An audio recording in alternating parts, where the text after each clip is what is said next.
Bismillahirrahmanirrahim. Assalamu alaikum. Welcome to the Paradise YouTube channel. I hope you will be fine. Students, we will discuss the exercise of chapter 8 Save the Earth point.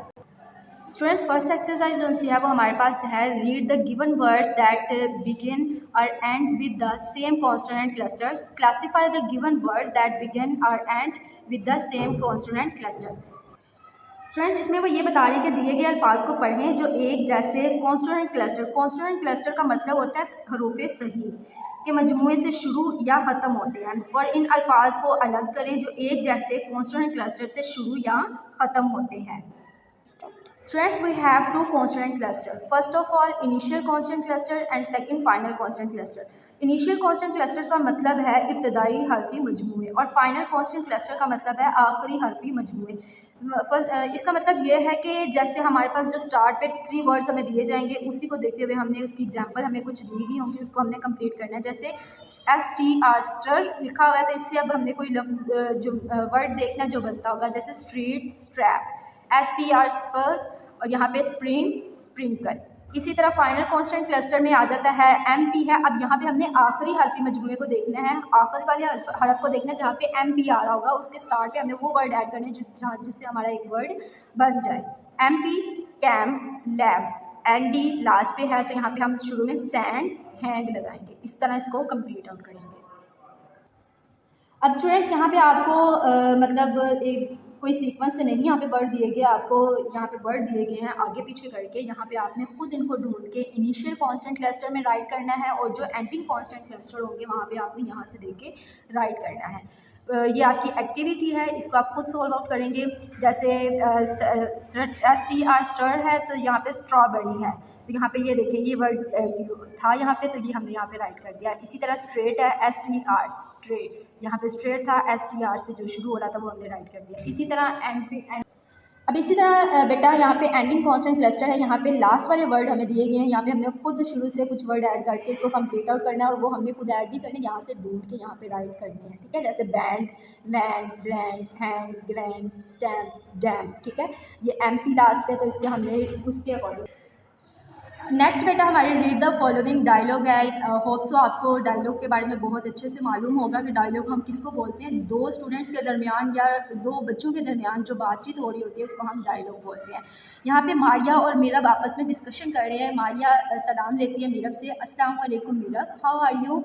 Meerab reply करती है वालेकुम अस्सलाम, I am fine and what about you. Maria कहती है I am very well. Mirab said, I have to go to a party. I hope to see you soon. Maria, bye. Have a nice day. Mirab, okay, bye. Next activity है बेटा read the following lines and mark the sequence in the given pictures. आपको ये pictures दी गई हैं और आपने इसके according यहाँ पे आपको एक पैराग्राफ दिया गया है, कुछ लाइंस यहाँ पे दी गई हैं। जैसे Hasan is in Murree to enjoy snowfall, he wishes to make a snowman, first he collects snow, then he starts making a snowman, finally after making the snowman he plays with the snowman। अब यहाँ पे कुछ lines हमें दी गई हैं, हमने इस pictures को देखना है और इन लाइंस को देखना है कि उसी तरह हमने इसके सीक्वेंस को यहाँ पे राइट करना है। सबसे पहले उसने क्या कहा हुआ है कि ही कलेक्ट स्नो, उसने क्या किया जो स्नो है उसको इकट्ठा किया। अब हमने यहाँ पे पिक्चर में देखना है कहाँ पे वो स्नो इकट्ठी कर रहा है। उसके बाद है then he start making a snowman, और उसने इकट्ठे करके क्या किया स्नोमैन बनाना शुरू कर दिया। अब यहाँ पे हमने देखना है कहाँ पे उसने स्नोमैन बनाना शुरू किया था, ये बेटा आपने खुद इसको सॉल्व आउट करना है। Finally after making the snowman, मतलब आखिरकार वो कहते हैं कि स्नोमैन बन गया और यहाँ पे कहाँ पे बन गया वो हमने वहाँ पे उसका सीक्वेंस राइट करना है। He plays with the snowman, और वो स्नोमैन के साथ खेलना शुरू हो गया और यहाँ पे कहाँ पे वो खेल रहा है वहाँ पे हमने ये लाइन पुट करनी है। नेक्स्ट बेटा आपके पास एक एक्टिविटी है fill in the blanks using suitable smiles. आपके पास 2 वर्ड्स हैं, आपने इन दोनों में से जो सूटेबल वर्ड होगा वो आपने यहाँ पे फिल करना है। फर्स्ट है it was as big as dash eagle और एलिफेंट, एलिफेंट आएगा। That knife is as dash as a razor, shine sharp, तो यहाँ पे शार्प आएगा। He is as dash as ice, hot or cold, cold. She is as dash as a bee, busy or free, busy. He looks like dash out of water, an eagle or a fish, an eagle. The clothes were soft like dash, velvet or canvas, velvet. It is as dash as an old boat, easy or tough, tough. This bag is as dash as let light heavy heavy आएगा। Next बेटा possessive pronouns and possessive adjectives हैं। Possessive pronouns हम बोलते हैं मल्की ज़मीर को, और जो possessive adjectives हैं इनको हम बोलते हैं मल्की सिफात को। Possessive pronouns show that something belongs to someone. A possessive pronoun stands alone and shows relationship or ownership. इसका मतलब ये है बेटा मल्की जो ज़मीर है वो अल्फाज होते हैं जो ये जाहिर करते हैं कि कोई चीज़ किसी की मलकियत है। ये ज़मीर तन्हा इस्तेमाल होता है और ताल्लुक़ या मलकियत जाहिर करते हैं, और इनमें जो एपोस्ट्रोफी का साइन है वो नहीं हम लगाते हैं। ठीक है, for example it has no apostrophe, यहाँ पे हम एपोस्ट्रोफी का साइन यूज़ नहीं करेंगे इसमें। एग्जांपल फॉर एग्जांपल ये है कि माइन, योर्स, हर्स, देयर्स।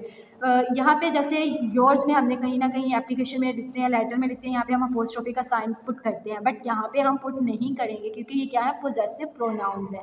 तो yours, hers, theirs, this cap is mine. ठीक है, यहाँ पे हम कोई अपोस्ट्रोफी का साइन यूज़ नहीं करेंगे।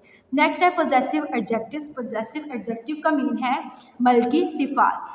Refer to words which modify a noun by showing a form of possession or a sense of belonging to a particular person or thing. इसका मतलब ये है कि ये वो अल्फाज होते हैं जो किसी इसम यानी नाउन से पहले आकर मलकियत जाहिर करते हैं, ये किसी शख्स या चीज़ से ताल्लुक़ जाहिर करते हैं। For example my, your, their, his, her. His name is Khalid, और ये जो हिज है ये क्या है, हमारे पास पोजेसिव एडजेक्टिव है, यानी ये किसी की सिफ्त को बयान कर रहा है। ठीक है, his name is Khalid. Next बेटा इसी तरह आपके नीचे एक्टिविटी एक दी गई है, tick the correct possessive pronoun और पोजेसिव एडजेक्टिव। यहाँ पे हमने टिक करना है जो हमारे पास पोजेसिव प्रोनाउंस जहाँ पे यूज़ होगा उसको हम पोजेसिव प्रोनाउंस के तौर पर टिक मार्क करेंगे, और जहाँ पे हमारे पास पोजेसिव एडजेक्टिव यूज़ होगा उसको हम पोजेसिव एडजेक्टिव के तौर पर टिक करेंगे। दिस कार इज़ माई या माइन, यहाँ पे आएगा mine. This car is mine. This book is your या योर्स, तो यहाँ पे आएगा this book is yours. Is this your या योर्स कोट, योर आएगा यहाँ पे। माइन या my book is on the table, तो यहाँ पे हम माई को पुट करेंगे। This hair was longer than her या हर्स, तो यहाँ पे हर्स आएगा, हम हर्स को टिक करेंगे। गिव मी योर या योर्स अटेंशन, तो यहाँ पे योर है, योर को टिक करेंगे। दे मिस्ड देयर या देयर्स बस, यहाँ पे हम देयर को टिक करेंगे। सम कजन्स ऑफ देयर या theirs are coming to visit them, तो यहाँ पे हम देयर्स को टिक करेंगे। My parents and I were proud of our या आर्स होर्स, तो यहाँ पे हम आर को टिक करेंगे। होप सो बेटा आपको सारा बुक वर्क जो है वो समझ आ गया होगा। आपने इसको प्रॉपर तरीके से समझना है, लर्न करना है, और अपने बुक पे जो है वो सारा सी वर्क राइट डाउन करना है। Thank you for watching.